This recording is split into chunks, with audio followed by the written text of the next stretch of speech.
ចុចលើ link ដែលលោកគ្រូឲ្យឬក៏យើងអាចចុច link ខាងក្រោម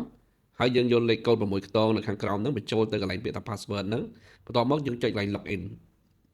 ឬក៏យើងអាចចុចទៅលើ logo ដែលយើងបាន download ដាក់លើ desktop ហើយបាទយើងយកលេខកូដ6ខ្ទងហ្នឹងចូលទៅដូចគ្នាអញ្ចឹងបាទយើងវាយចូលអញ្ចឹងមកឬក៏យើងផាសបញ្ចូលតែម្ដង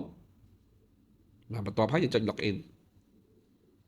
បាទហើយយើងចូលមកដល់កន្លែង platform ប្រឡងសាកអញ្ចឹងបងប្អូនទាំងគ្នាបានមើលឃើញហើយពេលដែលយើងទៅប្រឡងសាកនៅក្រសួងវាចេញមាន40សំណួរអញ្ចឹងផ្នែកអាន20ផ្នែកស្ដាប់20មិនអញ្ចឹងណាបងណាបាទបន្ទាប់មកគឺយើងស្រឡាញ់ចង់ប្រឡងមួយណាមុនយើងចុចទៅលើលេខហ្នឹងបាទ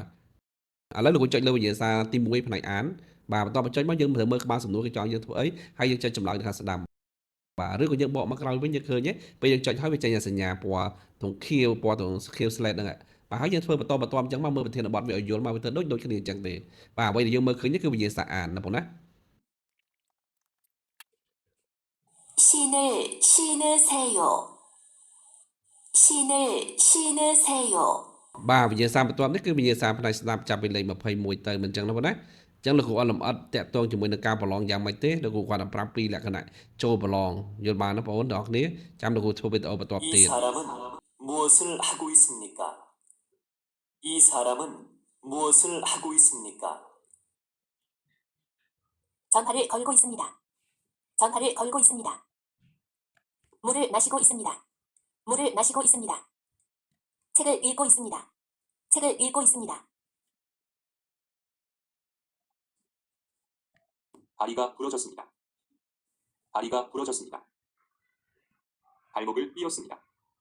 발목을 삐었습니다. 손을 베었습니다. 손을 베었습니다. ការប្រឡងផ្នែកស្ដាប់ហ្នឹងក៏វាបន្តទៅអញ្ចឹង 손을 베었 បាទហើយបន្ទាប់មកយើងអាចចុចមើលថាតើយើងធ្វើបានប៉ុន្មានសំណួរនៅប៉ុន្មានសំណួរដែលយើងឃើញអាណាមានអាណាដែលមិនទាន់ធ្វើទៅចេញពណ៌សទាំងអស់បាទយល់ទេបងប្អូនគ្នាណា